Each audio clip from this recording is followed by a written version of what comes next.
हरे कृष्ण। अगर आपने पौष पुत्रदा एकादशी का व्रत इस बार 31 दिसंबर दिन बुधवार को रखा है, तो आज की इस वीडियो में आप जानेंगे कि अगले दिन गुरुवार को व्रत का पारण आपको कैसे करना है, किस शुभ मुहूर्त में करना है और इस बार की एकादशी का विशेष भोग क्या है, जो कि प्रत्येक एकादशी पर एक विशेष भोग भगवान को अर्पित किया जाता है। इस तरह से साल भर की कुल 24 एकादशी और 24 ही प्रकार के भोग होते हैं, जैसा कि हम आपको अपनी हर वीडियो में ये विशेष भोग भी बताते हैं।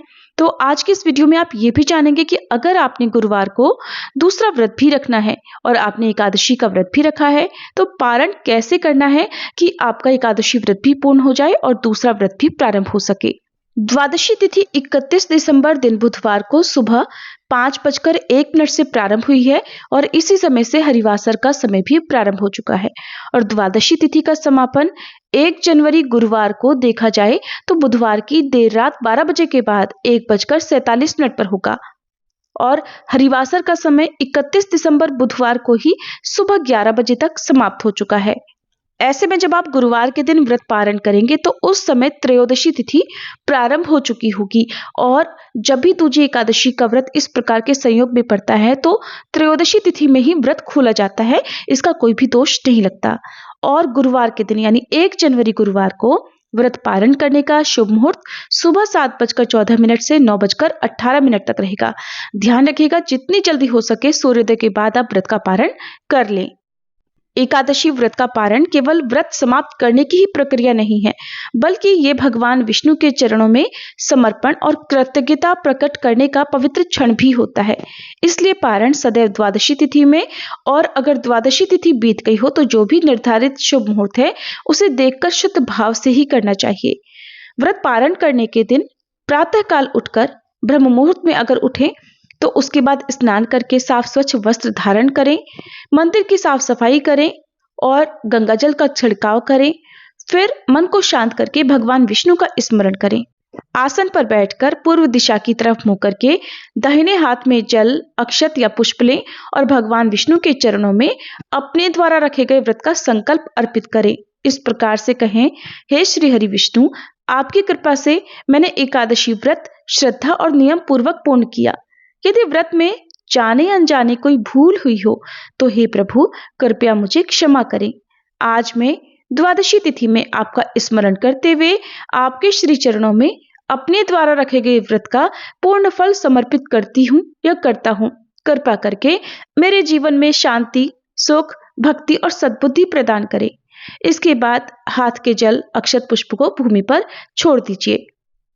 अब धूप दीप जलाकर भगवान विष्णु को चंदन का तिलक लगाएं और फिर तुलसी माता की भी पूजा करें। तुलसी माता को जल अर्पित करके धूप दीप जलाकर प्रार्थना करें, हे माँ तुलसी, आप भगवान विष्णु को अत्यंत प्रिय हैं। मेरी पूजा और व्रत को स्वीकार करें। मेरे घर परिवार में सुख, स्वास्थ्य और भक्ति बनाए रखें।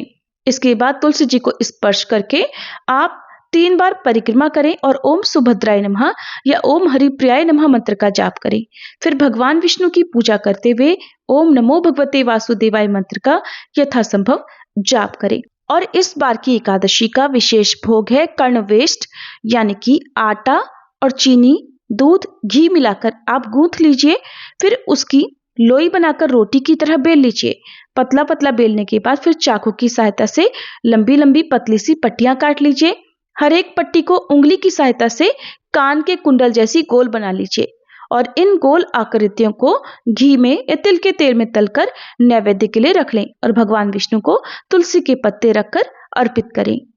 कर्णवेष्ट के अलावा आप पंचामृत का भोग, मौसमी फलों का या सात्विक भोजन का भी भोग भगवान को अर्पण कर सकते हैं। ध्यान रखिएगा, तुलसी के पत्ते भगवान के भोग में होना अनिवार्य है। और फिर इसके बाद आप अपने दाहिने हाथ में जल और तुलसी पत्र लेकर या पंचामृत लेकर या तुलसी मिश्रित जल लेकर व्रत का पारणा करें, यानी स्वयं ग्रहण करें। और अगर आपका कोई दूसरा उपवास नहीं है तो जो कर्णवेष्ट का भोग आपने भगवान को अर्पित किया है या जिस भी सात्विक भोजन का भोग आपने भगवान को अर्पण किया है, उसी को प्रसाद रूप में आप भी ग्रहण कर सकते हैं। लेकिन अगर आपका दूसरा व्रत है, जैसे गुरुवार के दिन बृहस्पति देवता का व्रत रखा जाता है, अगर आपने व्रत रखना है या गुरु प्रदोष व्रत भी इस बार पड़ रहा है, तो आप व्रत पारण करते समय केवल तुलसी मिश्रित जल का फलों के जूस का या फलों का या पंचामृत का सेवन करके पहले अपना उपवास पूर्ण करें।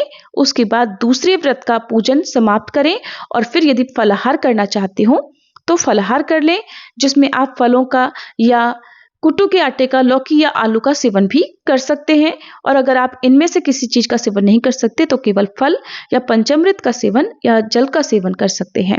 फिर दूसरे व्रत के नियमों का पालन करें और शाम के समय दूसरे व्रत में आप जिस भी प्रकार का आहार ग्रहण करते हैं वो आप कर सकते हैं। व्रत पालन करने के बाद सच्चे मन से क्षमा याचना जरूर करनी चाहिए कि हे प्रभु, हे श्री लक्ष्मी नारायण भगवान, मेरी भक्ति को स्वीकार करें, मुझसे हुई भूलों को क्षमा करें और मुझे सदा आपके चरणों में स्थान दें और मुझे प्रत्येक एकादशी व्रत करने का सुख सौभाग्य प्रदान करते रहें। इस प्रकार सच्चे मन से आप क्षमा याचना करें। ध्यान रखिएगा, द्वादशी तिथि को व्रत पारण करते समय तुलसी माता को जल अर्पित करना है और तुलसी माता को भी भोग लगाना है। ये थी आज की वीडियो। उम्मीद है आपको पसंद आई होगी।